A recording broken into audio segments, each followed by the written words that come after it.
Eu me viro aqui. Pronto.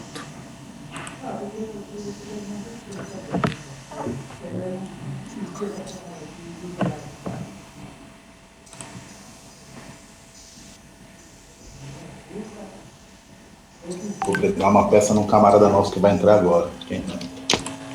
Fiquei vendo uma pessoa sem jeito. Bom dia, Mitsu. Tudo bom, cara? Tudo bom, Mitsu? Tá sem microfone, cara? Ia falar que, pô, fazia um maior século que eu não te vejo.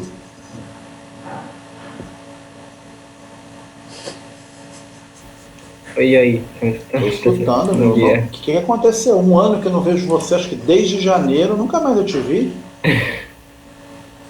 Só em vídeo, né? É zoeira, Mitsu, fica tranquilo. Eu combinei com o pessoal que eu ia te deixar constrangido. Tudo bom contigo? Tudo certo com Então, o senhor. beleza. Então tá tudo bem. Bom, galera, vamos lá começar nosso trabalho. Questão 59, FUVEST 2020. É o que eu estou usando agora, né? Vamos começar devagarzinho com uma alternativa só para a gente aquecer aí. E aí a gente avança para as coisas um pouquinho mais difíceis. Professor,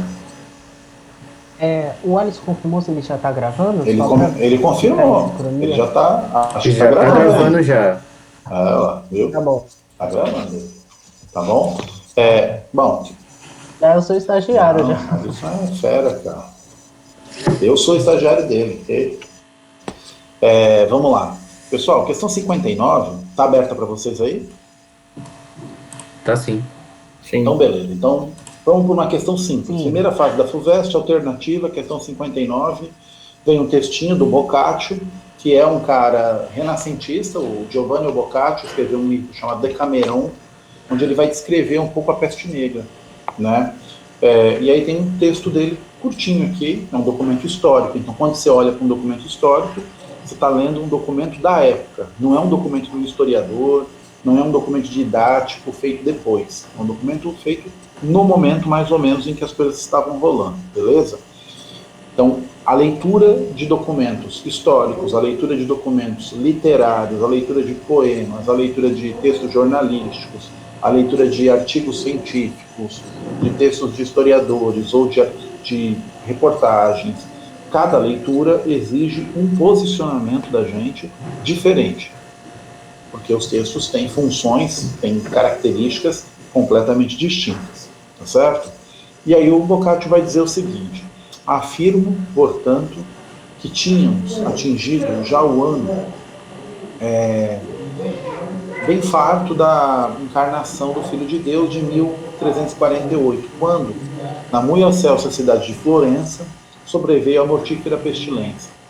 Apareciam no começo, tanto em homens como nas mulheres, ou na virilha ou na axila, algumas inchações. Chamava-as a população de bubões, né? O Boccaccio descrevendo o começo do processo inflamatório causado pela peste bubônica, popularmente chamada de peste negra, né? Só de olhar o texto, o que a gente podia destacar aqui de informação importante?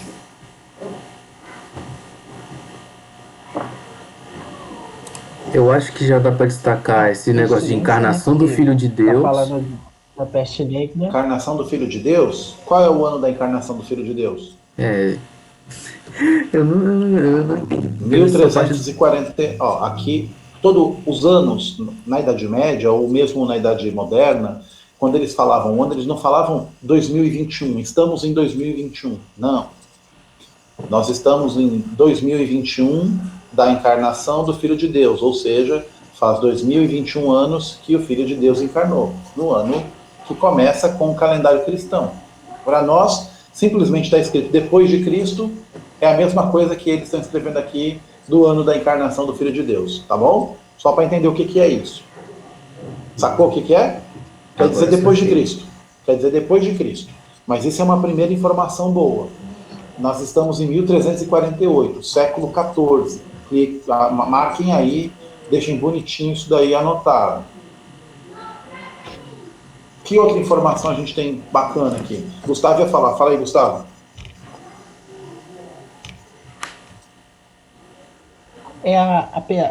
Sobreveio a mortífera pestilência, eu marcaria isso. Então, beleza. Eles estão falando, então, qual é o ano que aconteceu. Nós já sabemos, 1348. Nós sabemos que teve uma pestilência que foi mortífera, foi especialmente mortífera, por isso que o Boccaccio resolveu descrever. Nós sabemos quem já fez o texto. Esse texto marca lá embaixo.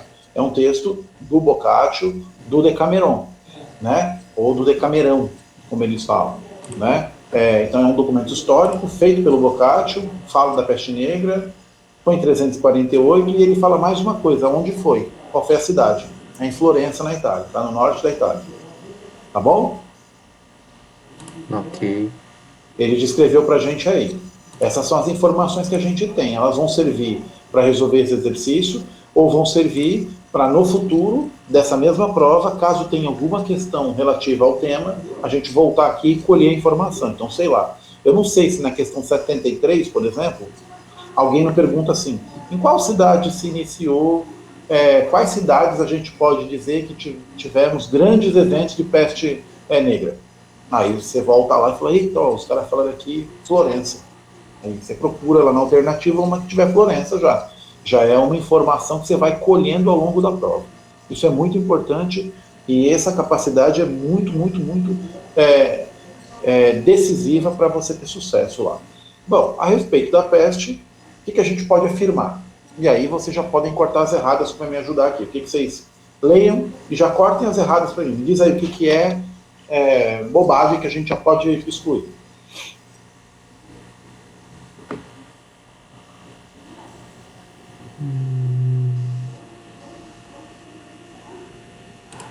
Olha, já dá para excluir a C e a D. Então vamos para C? Por que pode ser a C? Que foi provocado pela fome e pela desnutrição dos camponeses e favoreceu o processo de descentralização política. Bom, Idade Média e descentralização, centralizar poder, não sei se combinou muito isso. Entendi. Por incrível... Eu Fala, já Gustavo, pensei fala. assim. Ah, tá.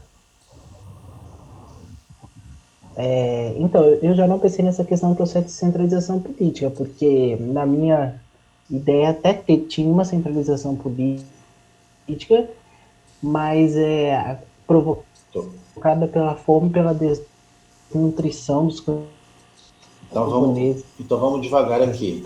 Nós estamos em 1300. Na questão assim, biológica da coisa, é por uma bactéria, né, proveniente lá das pulgas dos ratos, né? Entendi. Então vamos devagar aqui. Tá me ouvindo bem, Gustavo? Então, beleza. 1348, baixa Idade Média, finalzinho da Idade Média, né? Nesse momento, está começando a ter um processo de centralização política. Ele ainda não é preponderante, ele ainda não é dominante, mas já acontece em alguns lugares. Por exemplo, Portugal já tinha concluído o seu processo de centralização. Então, estava realmente ocorrendo uma centralização. Aonde está o problema? Exatamente onde o Gustavo apontou. A fome, a desnutrição favoreciam a disseminação da doença. Claro, quando ela encontra corpos mais fracos, ela se desenvolve muito melhor. Mas ela não era o motivo, não era o que provocava. A fome não provocava a peste bubônica. O que provocava a peste bubônica, exatamente como bem descreveu o Gustavo, a bactéria lá que estava na pulga do rato. Né? Não sei se é vírus ou bactéria, agora eu fiquei na dúvida. Né? Então, essa daqui você pode tirar, porque ela não tem uma relação de provocar. Show. Beleza. Aí, alguém falou que podia cortar a D também. Né? É bactéria, professor. É bactéria? Fechado. Então, beleza. Gustavo foi perfeito. É isso aí. E eu sempre fico na dúvida. Nunca tenho certeza em relação a essas duas coisas. Né? D, foi contida pelo caráter de subsistência da economia europeia, que dificultava o contato humano e, assim, o contágio. Então, o fato da economia europeia ser uma economia de subsistência, deles não fazerem comércio, deles não venderem coisas, então teria tido um efeito de contenção da doença. Bom, é o que ele diz lá no texto. Ele está dizendo assim, mortífera pestilência, não está dizendo que teve nada contendo, não. Além disso, vocês acham que só o fato de ser da subsistência teria capacidade de Não. conter? Com certeza não. Não. O que conteve? O que conteve é que morreu a galera, meu amigo. E aí quem sobreviveu fugiu. Quem assistiu lá o Incrível Exército de Brancaleone viu o que acontecia. A cidade estava vazia, abandonada. Todo mundo foi embora. Ou morreu. Quem viu lá ele chegando lá para falar com a donzela que esperava ele, a única viva que tinha, viu o que aconteceu, como eles saíam correndo. O que acabou contendo é que morria uma galera toda de uma região e praticamente se esvaziava. E alguns acabavam desenvolvendo alguma resistência. Tinha alguns que sobreviviam à doença e acabavam tendo alguma resistência, né? É por conta desses eventos que até hoje, por exemplo, tem aquela galera que acredita em coisas do tipo imunidade de rebanho, né? Na epidemia de peste negra, em alguma medida, você quase quis ter imunidade de rebanho, mas para isso morreu um terço da população. No Brasil seria 80 milhões de pessoas. Dá uma imaginada no que é isso. Vê se é um projeto muito bom, né? Diga. Nessa questão também de a comercialização da Europa, ela não era contida. Eu acho que é muito pelo contrário, né? Ela, nesse caso, a economia europeia estava começando a desenvolver o comércio. Lembra que eu fiz uma aula sobre renascimento comercial? Ela ainda era basicamente de subsistência, Sim. mas o comércio estava começando a se desenvolver. Foi, aliás, graças a isso que a epidemia chegou, através dos comerciantes, que traziam coisas do Oriente para a Europa, inclusive produtos e inclusive doença, né? Vai ter também o outro lado. Os europeus também vão levar doenças da Europa para o Oriente. É uma troca, né? É isso aí, vai ser assim. Beleza? Então, C e D, tranquilo, trocado, foi excluída com perfeição. A gente ficou com a A gente ficou com a B, a gente ficou com a E. E o que vocês me sugerem? Antes disso, eu dou boas-vindas aí o Brandon. Chegou. O que vocês me sugeririam aqui? Acredito que dá Eu para cortar eliminaria a aí. letra B. A B e a E, vocês estão pensando? Então vamos lá. A E. Qual é a pegada para a gente tirar a E? Que acho que foi o Jonathan que falou ou foi o Alisson? Foi eu. Primeiro que fala da Segunda Cruzada. A Segunda Cruzada aconteceu quase 200 anos antes do que o texto que está sendo mencionado. Na segunda cruzada, é verdade, uma boa ideia. Segunda coisa, importante. Veja só, a epidemia, ela é o resultado das cruzadas, né? É no processo de execução das cruzadas que é reaberto o comércio e os contatos com o Oriente Próximo, Jerusalém, por exemplo, e não o contrário, não porque estava tendo epidemia, eles resolveram invadir o mundo muçulmano. Então, veja, estou tendo uma epidemia terrível, está morrendo um terço da população, e nós vamos lá agora ver se a gente consegue invadir os muçulmanos. Nós estamos ainda mais frágeis agora, entendeu? Ela é a consequência. A grande epidemia, ela tem como consequência, entre outras coisas, a reabertura do comércio. E não é a epidemia que gera a cruzada. Tá certo? Entende qual é a correlação aqui? Saquei. Sacaram, pessoal? Sim ou não? Eu posso explicar de novo, professor? O que ele está colocando aqui é o seguinte, vamos ler lá. Ele coloca assim, ó, estimulou as investidas contra os territórios muçulmanos, no movimento conhecido como Segunda Cruzada. E aqui, acho que, não lembro, não consigo reconhecer a voz, eu não estou vendo vocês. Acho que foi o Alisson que disse, bom, mas a Segunda Cruzada é muito anterior a isso. Ele está certo. Essa é a primeira coisa. Segunda coisa, não é a epidemia de peste negra que produz as cruzadas como estímulo, não é ela que estimula as cruzadas. Primeiro, porque as cruzadas são anteriores. Segundo, porque não faz sentido. Imagina, você está numa super epidemia, morrendo um terço da população. Você vai se enfiar numa guerra contra lá longe, em Jerusalém? Não faz sentido. Na verdade, é o contrário. Um dos resultados do movimento de esforço de reconquistar Jerusalém, chamado Cruzadas, é o que acaba fazendo com que as populações europeias tenham contato com a doença.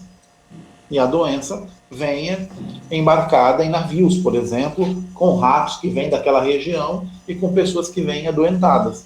É o contrário, a correlação aqui está invertida. Tá certo? Ah, sim, entendi. Puxa, então o Leandro está dizendo que foram os muçulmanos que Tá certo. trouxeram a doença para a Europa? Não, não é nada disso. As doenças, elas não são particularidade de povo nenhum. As doenças, elas simplesmente existem. E elas caminham, e elas se movimentam, e elas andam conforme a movimentação humana. É simples assim. Quando ela chegou na Europa, ela encontrou terreno fértil. Ela encontrou pouco saneamento básico, pouco hábito de higiene. Lembrem, os europeus tinham hábitos, por exemplo, de fazer suas necessidades e jogar pela janela, fezes e urina. Né?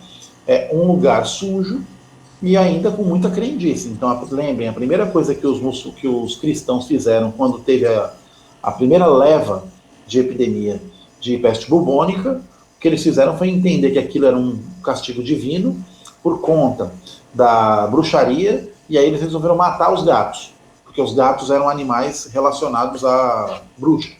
E aí vocês podem imaginar o que acontece quando você tem um treco que é disseminado por pulga de rato, e aí você manda matar todos os gatos da cidade. Bom, não preciso dizer mais nada. Aí tá, beleza, cortada, ficamos entre a B e a A. E aí o Gustavo falou da B. O que você sugere aí na B, Gustavo? Isso. Então, professor, que ele diz assim, originou-se no Oriente, penetrou no continente europeu pelos poros e manteve-se restrita à Show de Península bola. Ibérica. Na verdade, a peste negra ela invadiu toda a Europa, né? Exatamente, ela vai ser mais agressiva em alguns lugares, mas ela acaba se espalhando por toda a Europa, inclusive pelas rotas comerciais. O Boccaccio descreve especificamente Florença, mas ele não disse que ficou em Florença. Ele disse que ele está descrevendo Florença porque é o que ele conhece, é onde ele morava. Então, alternativa A, provocou uma gravíssima queda demográfica. Show de bola, diminuiu a população, que afetou grande parte da produção econômica europeia. Você mata metade, um terço da população, você vai ter crise econômica. Não tem jeito, né? Vejam como algumas coisas que a gente vive hoje seriam facilmente resolvidas se a gente estudasse só um pouco de história. O que eles estão dizendo aqui? Bom, epidemia que mata um monte de gente fatalmente criará crise econômica. Não tem saída. Só tem um jeito de sair da crise econômica, é conter a epidemia. Tá certo? Tá tranquilo aqui a linha do raciocínio? Essa foi cirúrgica. É Sim, isso sim. aí. Não tem grande novidade. Já é assim desde 1348. Basta ler o Boccaccio, vai entender o que acontece. Não tem jeito. Né? Se um terço das pessoas morrerem, um terço dos consumidores morrem. Aí você vai ter crise econômica. Não tem jeito, não. É uma pena, a gente não gosta, mas é assim que funciona. Bom, e aí eu vou para essa provinha fofa que está aqui. Então, essa daqui eu escolhi para a gente aquecer. Ela tinha como objetivo a gente tratar especificamente do fim da Idade Média. E agora aqui a gente já vai para a Idade Moderna, para dar uma melhorada aí nas nossas ideias. Me digam se abriu para vocês aí a questão H02. Abriu sim. Abriu? Tá aqui. Quem falou comigo foi a Júlia? Abriu sim, professor. Mas só podia só ampliar um pouquinho. É o que eu estou tentando fazer, mas eu não sei como é que eu faço isso agora. Deixa eu tentar descobrir, gente. O que eu tenho que fazer para ampliar esse negócio? Deixa eu tentar Tem dar uma um- lupinha ali embaixo ali, ó, do lado É, apertando a lupa. Segurar o Ô, ponto, cara, professora. olha aí. E rolar o mouse. Rolar o mouse. Rolou, melhorou? Melhorou, professor. Melhorou? Fechou? Ótimo Beleza. agora. H02. Ixi, Maria, eu mexi na mouse. Tudo tranquilo aí? Tudo em paz? Vocês conseguem visualizar bem ou não? Então, beleza. Isso daqui é uma questão da segunda fase da FUVEST 2020. Novinha aí para nós. Né? Então, você foi lá, se mandou super bem na primeira fase, respondeu as questões direitinho, vai cair para você na segunda fase, dependendo da carreira que você deva resolver seguir. O Gustavo, por exemplo, que vai fazer na carreira nas humanidades, vai ter que fazer a prova de história, ela vai estar aqui bonitinha para vocês. E aí cai essa questão aqui, ó. Vou ler para vocês. O suplício tem, então, uma função jurídico-política. É um cerimonial para reconstruir a soberania lesada por um instante. A execução pública, por rápida e cotidiana que seja, se insere em toda a série de grandes rituais do poder eclipsado e restaurado, coroação, entrada do rei numa cidade conquistada, submissão dos súditos revoltados. Bom, já deu para aqui rapidinho, e aí quando eu olho para um texto como esse, eu já vou lá olhar na legenda quem foi que escreveu isso para saber do que está se tratando. Tranquilo? Tudo bem? Vocês estão me ouvindo? Ouvindo sim. Eu vou olhar lá de novo, porque eu já saquei que o texto é difícil. Vocês já sacaram que o texto é difícil? Deu para perceber? Num parágrafo, deu para notar que o texto é cheio de coisa esquisita? Sim, ou não? sim. Deu? Então eu vou lá ler lá atrás. Oi? E professor, Tô ouvindo. em textos assim, principalmente desse segunda fase,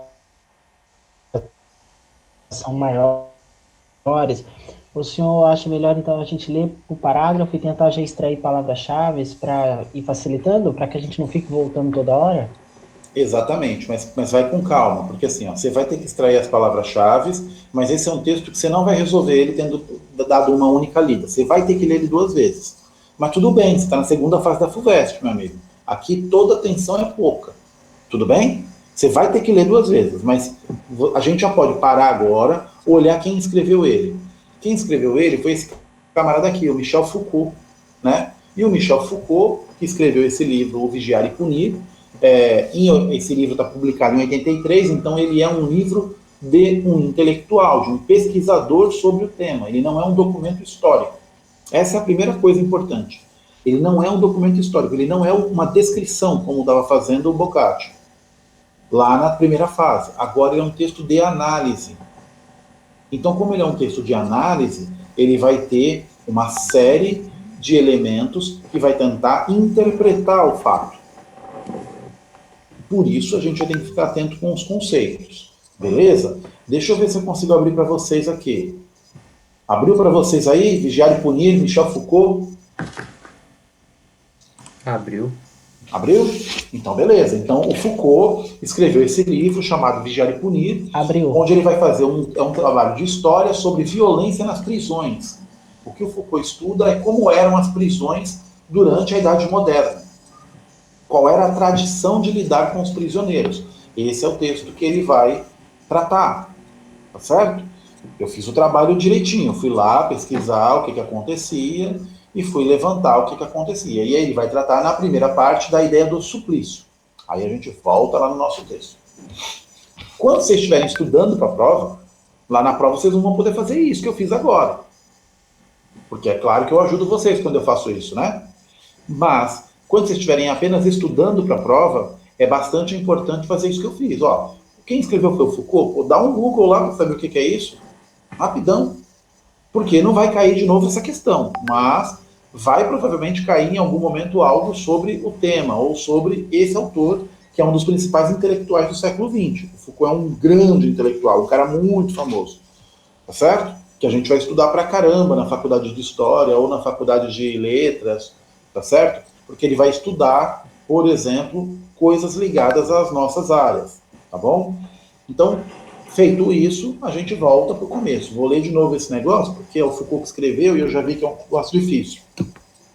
Agora eu vou ler fazendo aquilo que o Gustavo falou. Já vou começar a grifar quais são os conceitos, tá certo? Então eu vou devagarzinho lendo aqui, ó. O suplício tem uma função jurídico-política. Bom, então, conceito número 1, suplício. Beleza? Estão comigo aqui? Estão me acompanhando? Beleza. Primeira coisa, então, é grifar o suplício. A segunda é grifar que ele tem uma função jurídica e política. Jurídico e político. E pensar nisso. Então, vamos pensar. O ato de supliciar alguém quer dizer que é cumprir uma tarefa jurídica, mas não apenas jurídica, também política. O líder político, ele exerce algum tipo de poder ou algum tipo de função no movimento do suplício. Pergunta número 1, todo mundo sabe o que é suplício?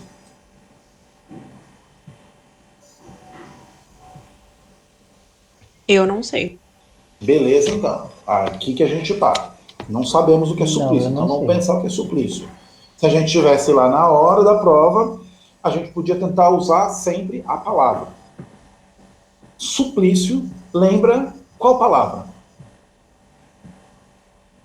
De súplica? Súplica. Explica aí o que é súplica. É a Júlia que está falando comigo? Suplicar? Júlia, você que está falando comigo? Ou não? Não sei quem está falando Isso, comigo. professor. Júlia, o que você diria que significa a palavra súplica? Eu acho que fazer uma apelação. Uma Apelar a algo, apelação. alguém. Boa. É uma apelar a alguém. Beleza. O que é suplicar, Gustavo? Você estava falando sobre isso.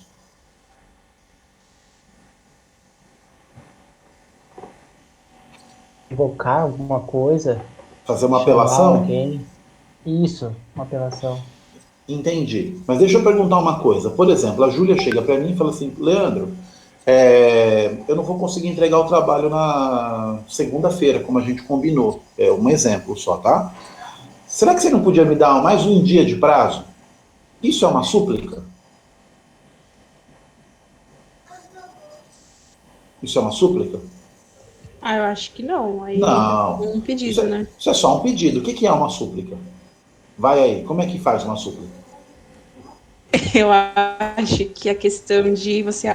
É apelação mesmo, você justificar já o motivo do seu pedido. É De você forma mais intensa, sei lá. mais intensa. É você, tipo, implorar, pelo amor de Deus, Leandro, me deixa entregar esse trabalho. Isso. Eu não tenho condição, tenha piedade. É assim? Eu também penso Súplica é assim. assim? Então, beleza. Então, vamos ler um textinho do Foucault para saber o que é suplício e vocês verem como vocês estavam certos. Eu vou ler um texto para vocês rapidinho, pode ser? Aham. Esse tá aberto para vocês aí, vê se aparece para vocês. Tá sim. Beleza, são 2 páginas, rapidinho. Esse texto é um texto com que o Foucault começa o livro dele. Ele começa esse livro, O Vigiar e Punir, apresentando esse texto que é relativo ao suplício de um camarada chamado Damiens, né? E o Damiens é François Damien. E o Damien, ele é a última pessoa que sofreu suplício na França.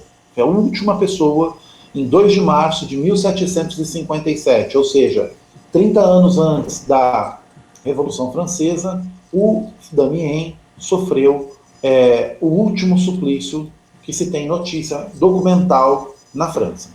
A acusação que ele estava sofrendo é que ele cometeu um atentado à faca, ele tentou matar o rei. E ele chegou a fazer, inclusive, um corte superficial no rei, estava com um canivete. E aí ele foi condenado pelo crime de parricídio. Ele foi condenado pelo crime, ele foi torturado para que denunciassem quem mandou ele fazer aquilo, ele não denunciou ninguém.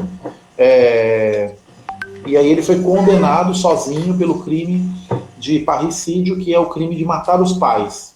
Que é aquele que mata o pai e a mãe, ou a mãe, comete crime de parricídio. Mas o rei se considerava pai de toda a nação. Então, quem tentava matar o rei é como se tivesse tentado matar o próprio pai. Já pensou se fosse assim hoje em dia? Né? E aí o Damien foi encaminhado para o suplício. Bom, o texto é o seguinte. Damien fora condenado em 2 de março de 1757 a pedir perdão publicamente diante da polia principal da igreja de Paris. Ao ver aonde devia ser. Levado e acompanhado numa carroça, nu, de camisola, carregando uma tocha de cera acesa de 2 libras, em seguida, na dita carroça, na praça de Greve, e sobre um patíbulo, que é um lugar em que eles erguem, né, para poder fazer o suplício. É um palco, né, que ali será erguido, atenazado nos mamilos, braços, coxas, barrigas das pernas, sua mão direita segurando a faca com que cometeu o dito parricídio, queimada com fogo de enxofre.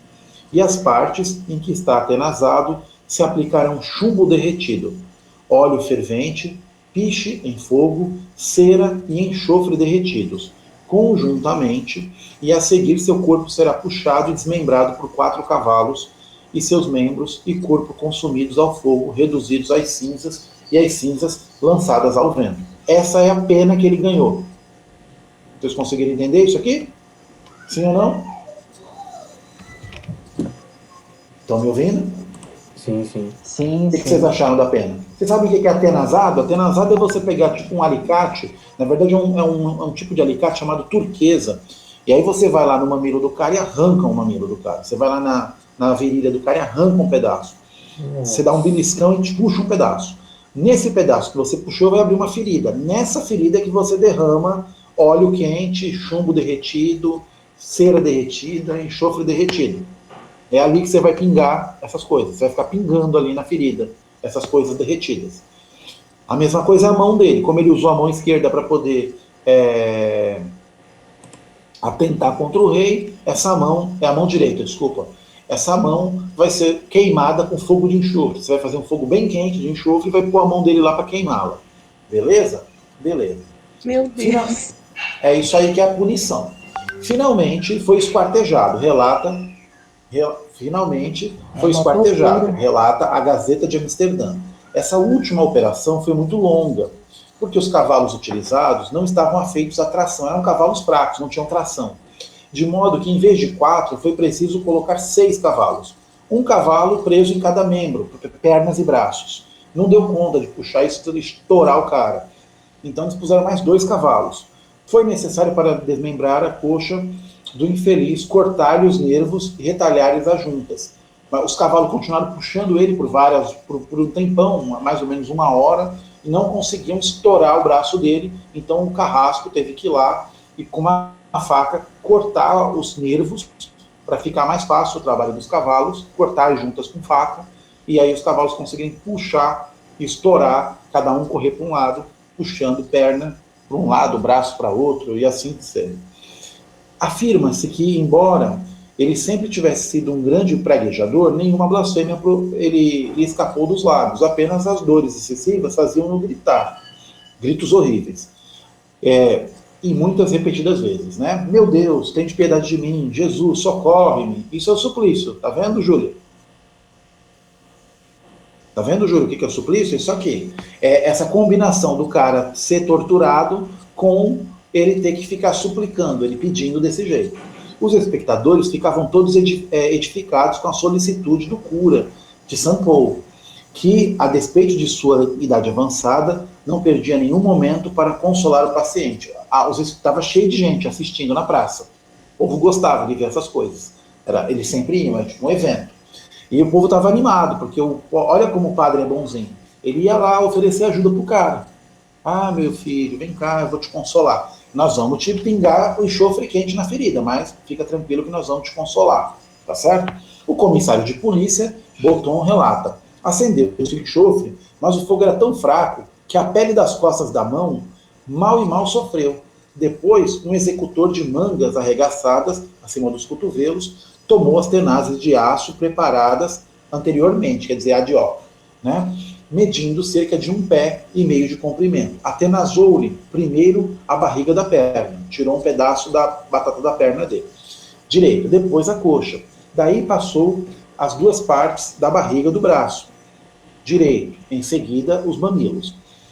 Este executor, ainda que forte e robusto, teve grande dificuldade em arrancar os pedaços de carne que tirava em suas tenazes, 2 ou 3 vezes do mesmo lado ao torcer. Então ele tinha que beliscar várias vezes para poder arrancar um pedaço. E o que carregava formava em cada parte uma chaga do tamanho de um escudo de 6 libras. Então o tamanho da ferida era mais ou menos uma moeda grande. É isso que ele está descrevendo.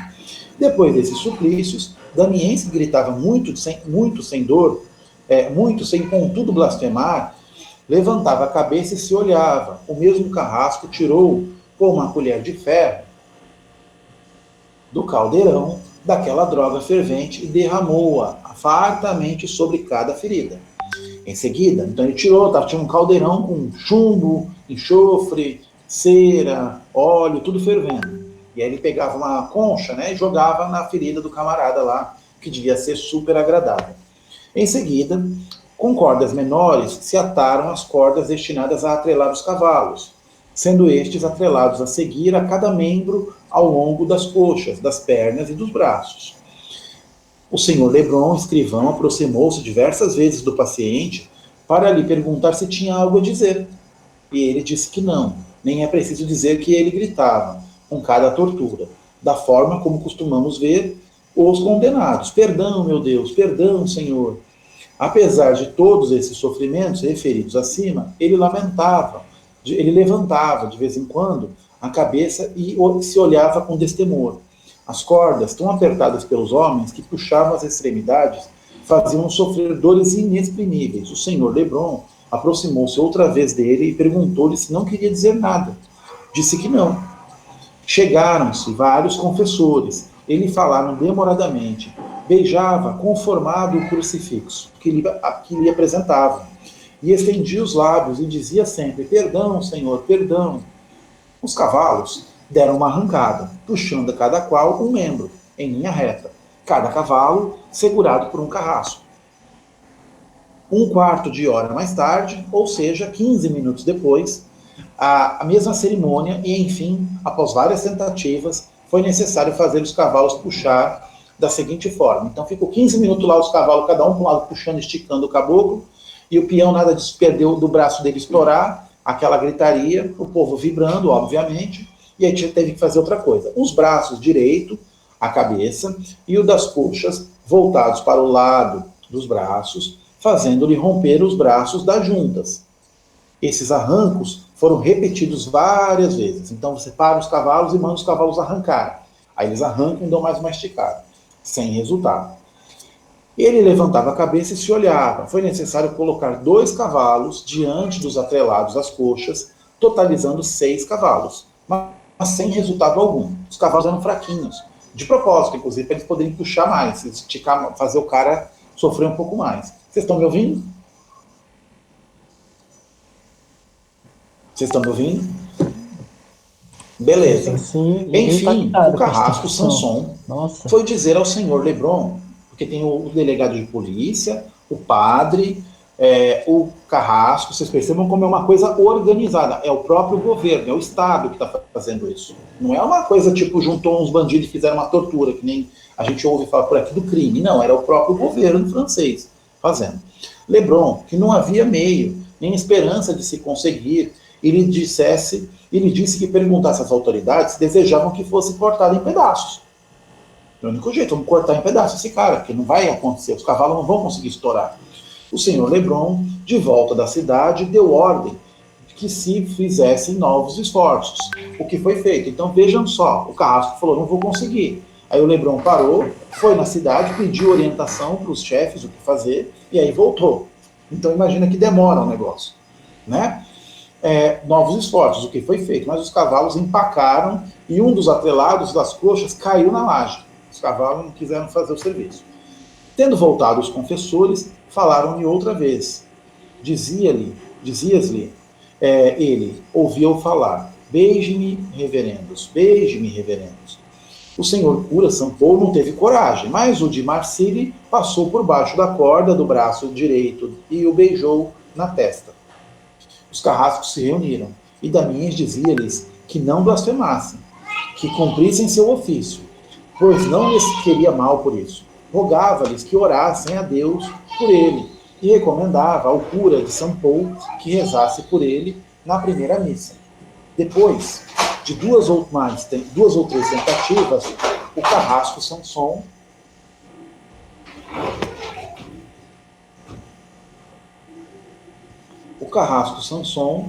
e o que lhe havia atenazado tiraram cada qual do bolso uma faca e lhe cortaram as coxas na junção com o tronco do corpo. Os 4 cavalos, colocando toda a força, levaram-lhe as 2 coxas de arrasto, isto é, a de um lado direito foi por primeiro e depois a outra. A seguir fizeram o mesmo com os braços, com as espáduas e as axilas, e as 4 partes. Foi preciso cortar as carnes até quase os ossos. os cavalos, puxando com toda a força, arrebentaram-lhe o braço direito, primeiro e depois o outro. Uma vez retiradas essas 4 partes, desceram os confessores para lhe falar, mas o carrasco informou-lhes que ele estava morto, embora, na verdade, eu visse que o homem se agitava, mexendo o maxilar inferior como se falasse. Um dos carrascos chegou mesmo a dizer, pouco depois, que assim que eles levantaram o tronco para o lançar na fogueira, ele ainda estava vivo. Os 4 membros, uma vez soltos das cordas dos cavalos, foram lançados numa fogueira preparada no local, sítio em linha reta do patíbulo. Depois, o tronco e o resto foram cobertos de achas e gravetos de lenha, e se pôs fogo na palha juntada a essa lenha. Em cumprimento da sentença, foi tudo reduzido a cinzas, e o último pedaço encontrado nas brasas só acabou de se consumir às 10h30 da noite. Os pedaços de carne e o tronco permaneceram cerca de 4 horas ardendo. Os oficiais, entre os quais me encontrava, quem está descrevendo é um oficial do exército, me encontrava, eu e meu filho, com alguns arqueiros, formados em destacamento, permanecemos no local até mais ou menos às 11 horas. Alguns pretendem tirar conclusões do lado de um cão se haver deitado no dia seguinte no lugar onde fora levantada a fogueira, voltando cada vez que era enxotado. Mas não é difícil compreender que esse animal achasse o lugar mais quente do que outro. E só. Aí, 3 décadas mais tarde, eis o regulamento regido por Léon Fouché para a Casa dos Jovens Detentos de Paris. Bom, primeira coisa importante. Isso é o que a gente chama de suplício. Não tinha nada de cadeia naquela época. Você ficava na cadeia um pouquinho de tempo até você ser julgado. Quando você era julgado, você era condenado em praça pública. Podia ser a morte, podia ser as chicotadas, podia ser a forca, podia ser a decapitação e podia ser o suplício, dependendo do que você fez. Depois é que você vai ter uma cultura em que você passa a ter as unidades prisionais, onde a prisão, a restrição da liberdade, passa a ser uma forma do Estado punir aqueles que descumprem a lei. Até então não era nada disso, era castigo físico mesmo, tortura mesmo, suplício mesmo. É por isso que a Declaração dos Direitos Universais do Homem vai tentar evitar exatamente o suplício. O Filipe de Damiens é o último supliciado. Por isso que isso é considerado um ato de barbárie.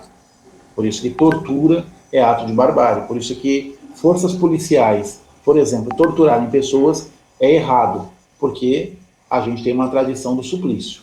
Tá certo? Todo mundo conseguiu ouvir e entender o que eu li? Sim ou não, apesar de ser grande? Ouvi sim, professor. Tranquilo, sossegado, era de boa, não era de boa o suplício? O que vocês acham? Sim.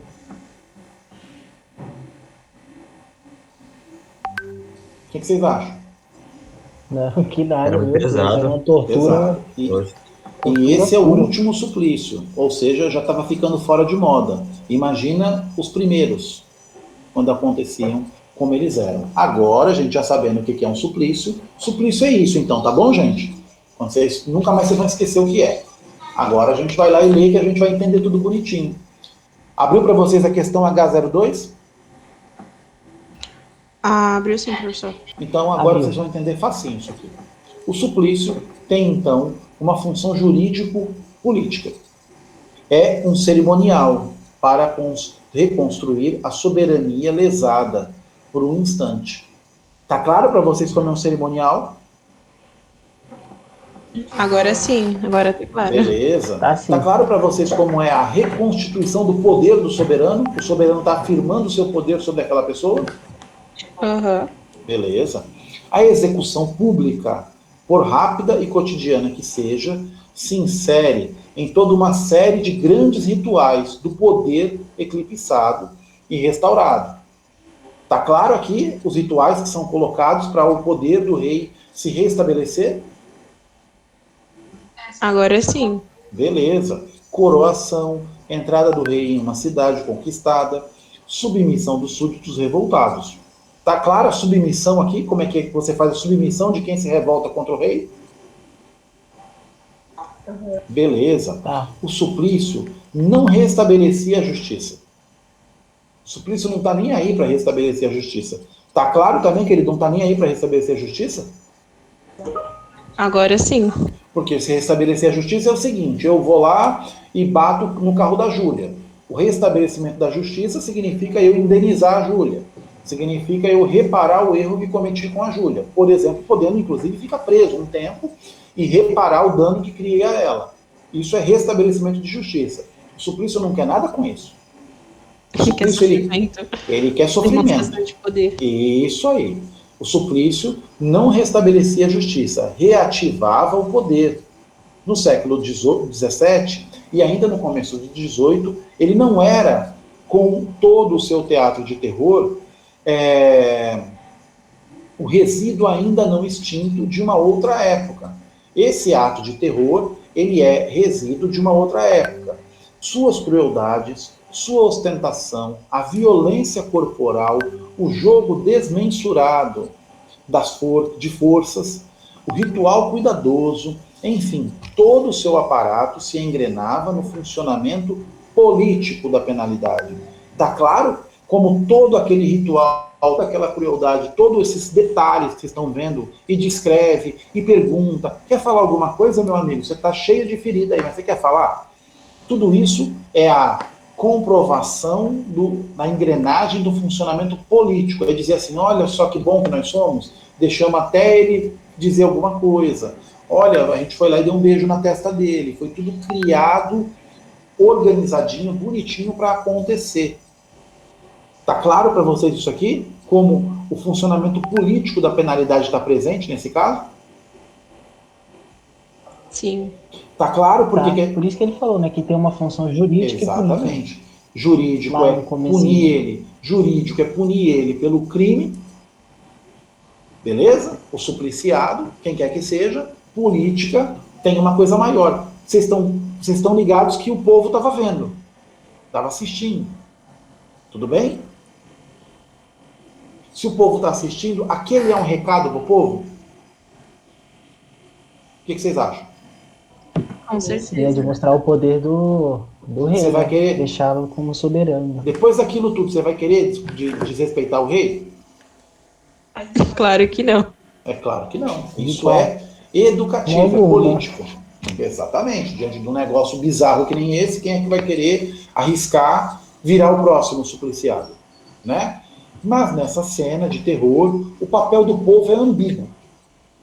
Ele é chamado como espectador. É convocado para assistir às exposições. O povo é convocado para assistir às confissões públicas, os pelourinhos, as forcas, os cadafalsos, são erguidos nas praças públicas, à beira dos caminhos. Os cadáveres dos supliciados, muitas vezes, são colocados bem em evidência, perto do local de seus crimes. As pessoas não têm só que saber, mas também ver com os seus próprios olhos. Porque é necessário que tenham medo, mas também porque devem ser testemunhas e garantias da punição, e porque até certo ponto devem tomar parte nela. Esse é o texto do Foucault. As pessoas precisam ser testemunhas, as pessoas precisam ver, as pessoas precisam ouvir falar, mas ver com o próprio olho, elas precisam testemunhar, elas precisam dizer o que aconteceu. Então imagine a seguinte cena, Brandon, não sei se o Brandon está aqui com a gente ainda, né? Eu não consigo ver vocês, tá? Imagina a seguinte cena, Brandon. Você está indo numa cidade, trabalhando, viajando, você vê uma cena como essa, está vendo um suplício. Quando você voltar para sua cidade, você vai contar para todo mundo que você viu um negócio bizarro que nem isso? Sim ou não? Fala comigo.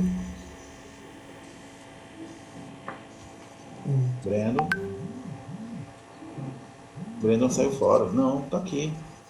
Tá sem microfone. Sei lá do Brandon. Bom, vocês contariam para alguém, se vocês tivessem visto essa situação? O que vocês fariam? Eu já não perco a oportunidade de ficar falando. Eu contaria. Claro que vocês iam contar. E quando Acho que você... pelo fato de estar aterrorizado, a gente contaria. né? Claro que vocês iam contar. E como vocês iam contar, esse poder do rei ainda ia se expandir, porque serviria para espalhar a notícia. Ó, não faz isso não. Porque eu vi um maluco lá, o tal do Damiense, o cara se arrebentou. É isso. Esse é o objetivo. Tranquilo, entendendo isso, agora a gente pode ir para as questões. Identifique uma das práticas punitivas descritas no texto empregadas na sociedade colonial brasileira. Na colonização brasileira, tinha algumas das práticas punitivas descritas aqui que poderiam ser identificadas no Brasil colônia? Ai, com certeza. A questão da escravatura, dos escravos, serem expostos, levarem chibatadas, né, ao público. Então, boa. As chibatadas em praça pública, expostos dos escravos, por exemplo, naquilo que a gente chamava de pelourinho, certo? O pelourinho era aquele tronco, aquela estrutura, aquela coluna, onde se amarrava os escravos pelas mãos e os chicoteava em praça pública. Então, no Brasil colonial também tinha suplício. Boa. Outra coisa que vocês sabem que acontecia por aqui, além do pelourinho.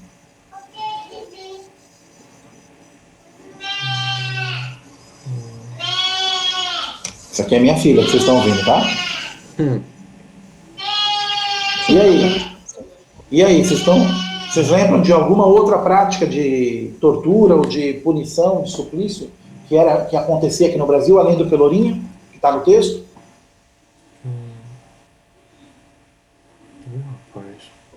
Eu tô tentando lembrar aqui. Mas tem, isso é inegável.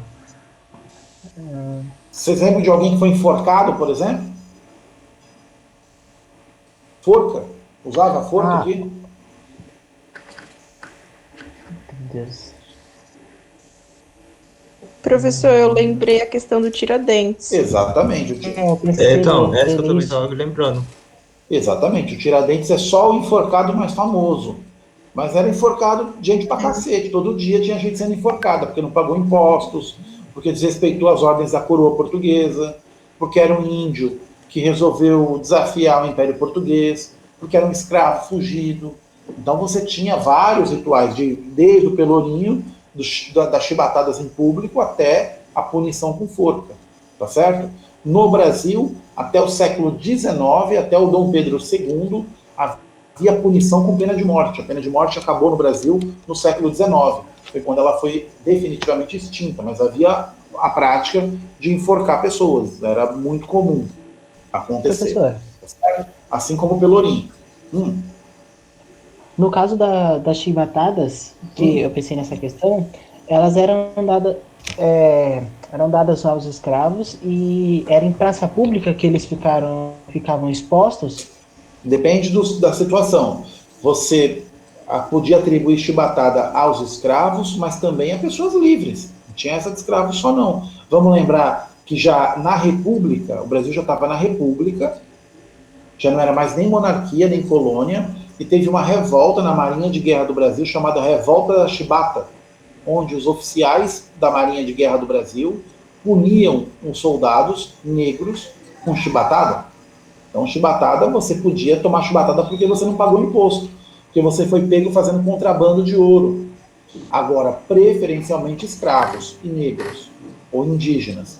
Podia ser em praça pública, Gustavo. Na rua, por exemplo, se você fosse um escravo que circulava, por exemplo, vendendo coisas do Rio de Janeiro.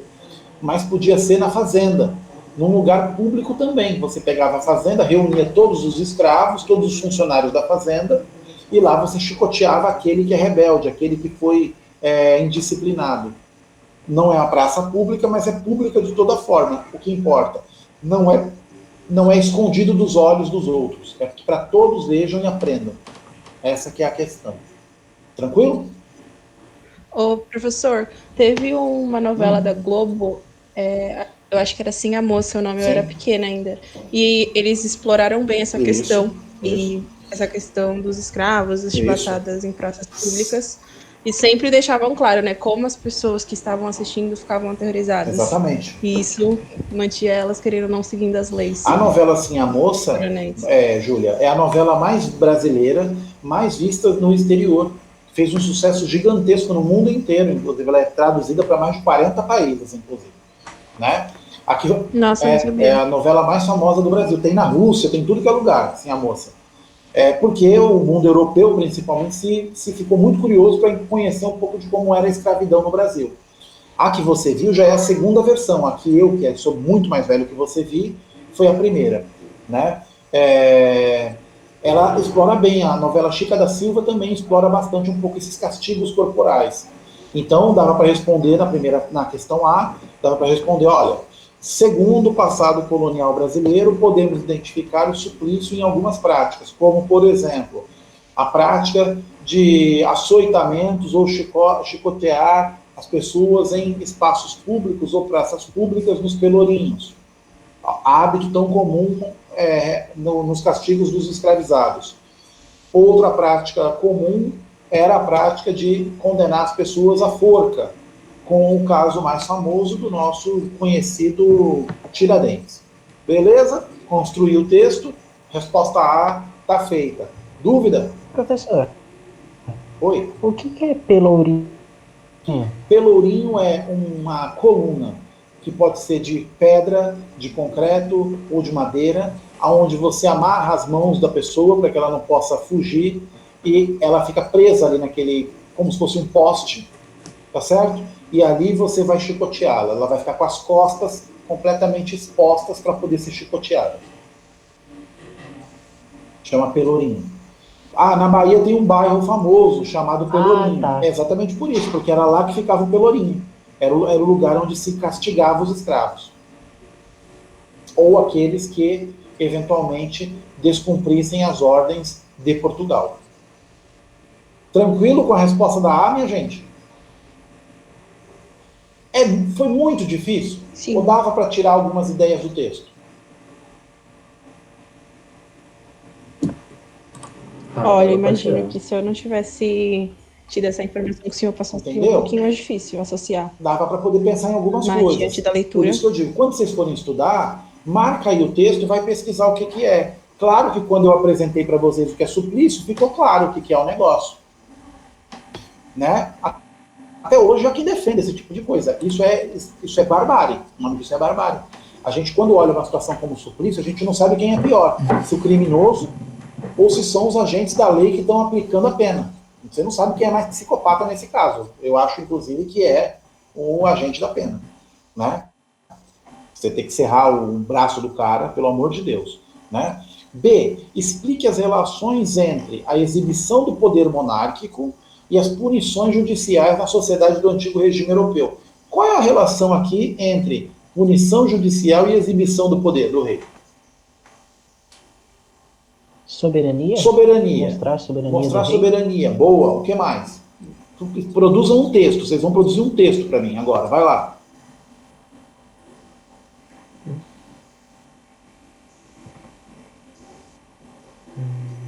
O que vocês me sugerem aí?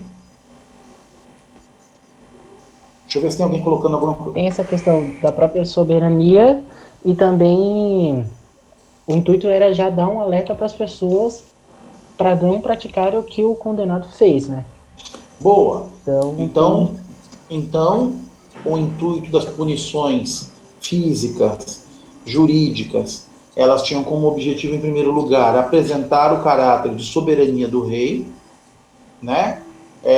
E, além disso, ter uma função educativa, para que as pessoas não resolvessem descumprir as ordens e as determinações do rei. Tudo bem até aqui, Gustavo?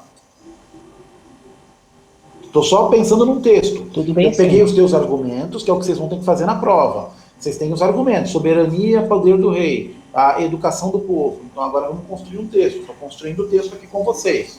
Beleza. Construída essa parte do texto. O que você está entendendo por soberania, Gustavo? Aí aquela questão de você respeitar a hierarquia e aí por ele ser soberano é quase uma questão de devoção, né? Então, apresentar o poder do rei e sua soberania como um poder gigantesco, como um poder de extrema força, cabendo quase que uma espécie de devoção. Boa. O rei aqui, ele está afirmando os seus poderes divinos. O que vocês acham? Isso aqui é uma pena de morte simples? Não. Isso é uma pena de morte simples, tipo que nem nos Estados Unidos. O cara que está lá condenado pelo juiz à cadeira elétrica, ele vai lá fica na cadeira elétrica, ou então ele vai tomar uma injeção letal. Isso é uma pena de morte assim que está acontecendo? Não, é bem por etapas. É bem por etapas, mas vamos pensar num detalhezinho aqui. Essa punição está de acordo com a vontade de Deus? Olha que pergunta difícil. Esta punição está de acordo com a vontade de Deus? Acredito que não, né? Essa é uma pegadinha, Júlia, que eu fiz para você. Segundo as nossas perspectivas religiosas, muito provavelmente não. Mas segundo as perspectivas religiosas daquela época, estavam. É verdade. Sabe por que estavam? Nós temos uma comprovação de que estavam. Os padres participavam. Lembra? Quem representa a vontade de Deus? O clero, né? O clero. E o clero estava lá presente? Eu li para vocês, o clero estava presente? O clero sempre estava presente. Ele interrogava a pessoa, ele dizia, você quer se desculpar? Você quer falar alguma coisa? Você quer que a gente faça uma oração por você? O clero, então, estava sendo parte do suplício. Logo, ele estava conferindo legalidade religiosa para a coisa.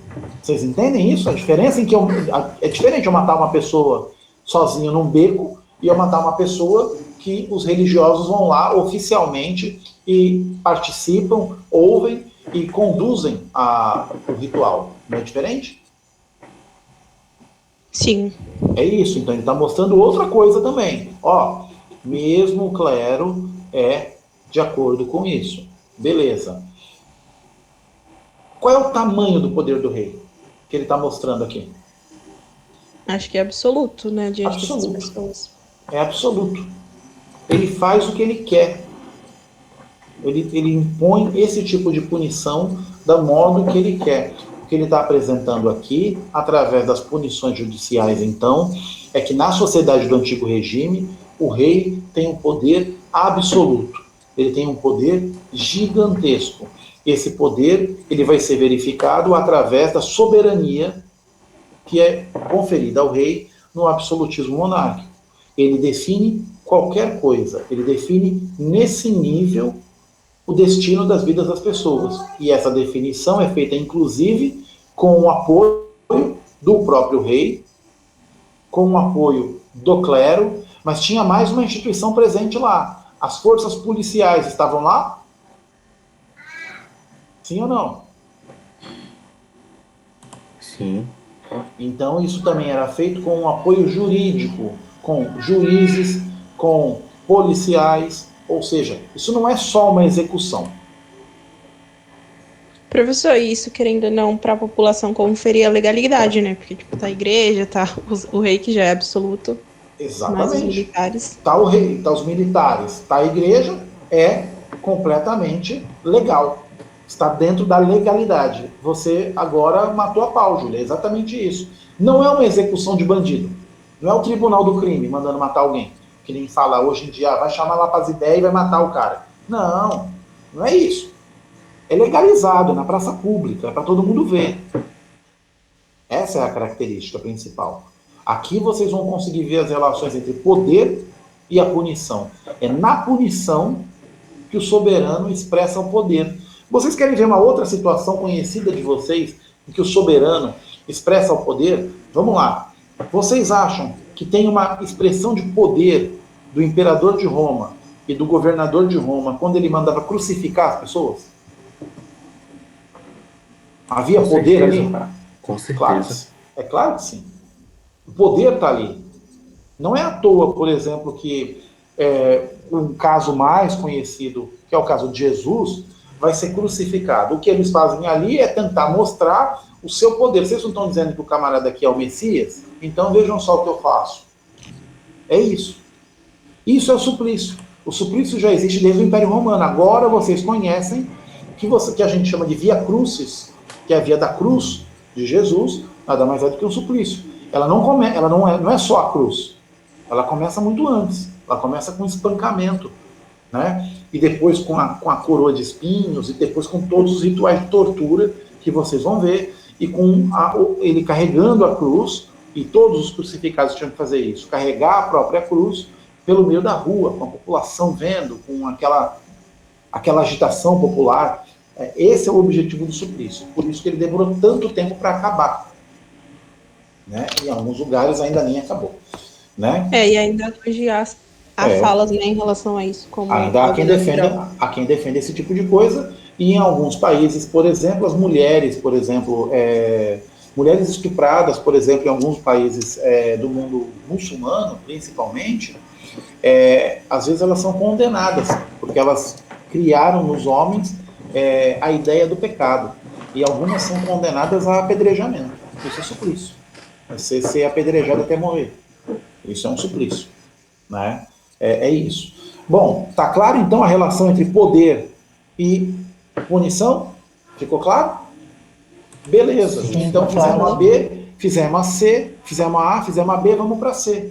A participação do povo nas execuções conferia a elas um caráter democrático? Era democrática a participação do povo? Era democracia? Não, porque eles não falavam nada, Então apenas assistiam, não é? então a resposta sim ou não? Eu acho que não conferia. Que conferia, sim, quer dizer, um caráter democrático, porque as pessoas estavam ali presentes e se sentiam, querendo ou não, participantes. Mas elas davam algum... Mas como elas eram convocadas, agora deu Mas dúvida. veja, alguém perguntava para elas alguma coisa? Alguma hora o carrasco se dirigiu ao público? Não. Elas podiam dizer assim, de repente, passou do limite, chega, vai, mata logo o cara e vamos embora. Tá demais. Isso aqui já tá dando até ânsia de vômito. Porque vocês conseguiram imaginar a cena? Não ia chegar uma hora para vocês que ia dar ânsia de vômito, não? Ver o camarada cortando lá o cavalo, puxando o braço para um lado. Vocês não iam ter um negócio tipo nojo? Chega uma hora que você tem dó. Mas chega uma hora que o dó já passou. Começa você a ter ânsia de vômito. Porque imagina, um cara com muita dor, ele defeca. Ele começa a se urinar inteiro. Será que o povo podia falar assim, para, chega, já deu? Será que o povo podia fazer isso? Não. O povo não tinha nenhuma participação. A participação do povo era como mero espectador. É como quando você vai ver uma peça de teatro. Você decide alguma coisa na peça de teatro? Não. Você é um espectador. A democracia implica em participação, em divisão do poder. Democracia, eu falo assim, ô Mitsu, você acha que já chega? Ou vamos continuar a tortura, Mitsu? O que você acha aí? E aí o Mitsu fala assim, não, acho que tá bom. Vamos decapitar o camarada e paremos por aqui. Beleza, isso é democracia. Nesse caso não tem democracia nenhuma. Então a resposta é não. Justifique. A justificativa é a democracia não se apresenta nesse caso por duas razões. Primeiro, porque no absolutismo monárquico não tem democracia. É a soberania do rei. Gustavo já falou isso aqui. Segundo, porque a participação do povo ela é uma participação que tem apenas duas funções. Uma, espectador. Ele está lá vendo. A Júlia pode até dizer assim, professor, mas eu acho que eles curtiam. Eu acho que eles tinham um prazerzinho meio mórbido naquilo. Tipo quando a gente assiste o UFC, dois caras se socando até abrir a cara do um e do outro, né? É um prazer meio mórbido. Mas eles não participavam. Eles não podiam definir o que ia acontecer. Ninguém podia falar assim, agora em vez de puxar o cavalo, vamos soltar uns cachorros para morder o cara. Não pode. Vocês não têm parte nisso. Essa é a primeira coisa, então eles não participam. A segunda coisa é que eles, e essa é uma fundamental, prestem atenção, eles estão ali com uma função educativa. Eles estão ali para aprender o que eles não devem fazer. O resultado daquilo ali é dizer para todos eles, presta bastante atenção em quem é o rei. Presta bastante atenção no tamanho do poder do rei. Pensa bem antes de desrespeitar o rei. Pensa bem antes de atentar contra a vida ou violentamente contra um nobre, contra um membro do poder. Porque se a gente precisar, a gente vai mobilizar os juízes, a gente vai mobilizar os policiais, a gente vai mobilizar os carrascos, a gente vai mobilizar o clero, e a gente vai fazer isso aqui contigo. É um caráter educativo. É simples assim. É uma função de educar pelo medo, pelo terror, claro, pelo pânico. Qual é a disposição que alguém vai ter de contrariar o poder real depois de um negócio desse?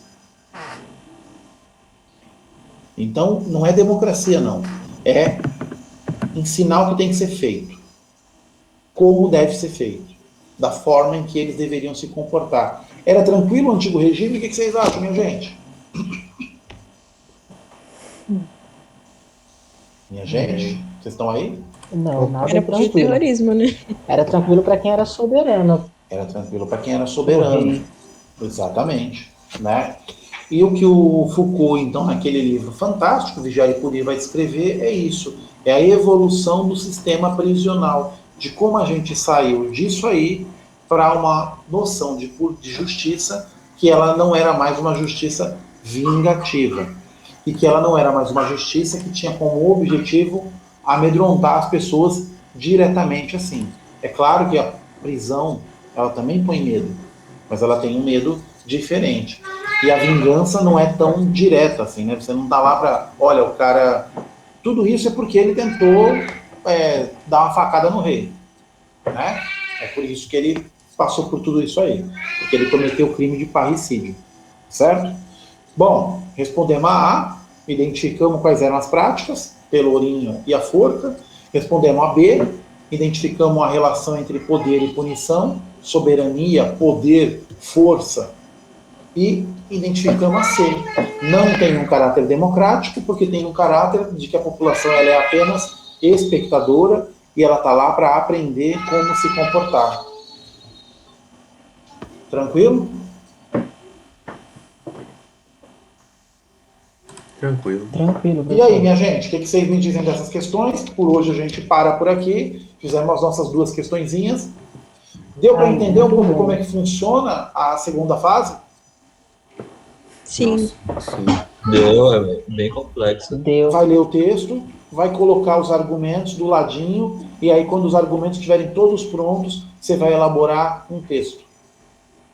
Toda vez que eu ficava juntando as informações de vocês e reelaborava um texto, porque eu estava tentando mostrar isso. Elaborem um texto. Outra coisa importante, deu para perceber que ela está dividida em item A, B e C? Sim, Isso. sim. Uhum. Isso quer dizer que você não precisa saber responder todas. Às vezes você se deu super bem na A, não sabe responder a B, não deixa em branco, responde a C e segue a vida. Você não pode professor, zerar. só uma dúvida. Então, se você acertou a A, Então, quando tem essas questões de A, B, C, tem que responder primeiro A, B, C, ou pode ser um texto só para tudo? não. Você tem que deixar claro o que cada uma é. Tem que ser primeiro a alternativa A, depois a alternativa C, B, depois a alternativa C. Na ordem, inclusive. Se vai deixar em branco, coloca A, deixa em branco. Vai responder a B, B responde. Vai deixar C em branco, coloca C e deixa em branco. Não faça num único texto, porque o examinador pode ficar em dúvida e achar que aquilo ali é só um item. E conferir ponto é só um item. Sacou? Ah, tá, entendi. Beleza? Então é isso aí, minha gente. A segunda fase, ela é complexa, mas ela não é um bicho de 7 cabeças. Ela é com um trabalho, com uma boa leitura, estudando, resolvendo as questões antes. Vejam, façam o que eu fiz hoje. O que fiz hoje foi didático. Então eu li lá o Suplício, fui pesquisar o Suplício, achei o texto do Foucault, li o texto do Foucault para vocês, aí ficou fácil. Certo? Nossa, mas muito interessante esse jeito que foi feito. É legal, porque quando a gente sim. vai fazer a questão, já vem com mais argumentos na cabeça, né? Principalmente que são termos que a gente não conhece, então já... Por isso, inclusive, Gustavo, é importante que eu estou ensinando para vocês o método. Por isso é importante que vocês façam o mesmo procedimento quando tiverem vocês resolvendo exercícios dessas provas. Dica, resolvam muitos exercícios, muitos mesmo. Isso vai fazer vocês avançarem bastante. Fechado, minha gente? Tchau para todos. Alisson, obrigado pela gravação. né? Que isso, Espero ter não é nada. ajudado. Até sabadão, quem estiver no sabadão, até semana que vem, quem estiver na semana que vem. A aula de hoje está lá na aula 3, referente à aula de hoje, da semana que vem no YouTube. Fiquem bem, se cuidem. Saúde aí para a família de vocês, tá certo? Obrigado pela participação e presença. Fechou. Obrigada, professor. Tá, Tchau, professor, tchau. muito obrigado. Falou, gente. Tchau, tchau. Tchau, tchau.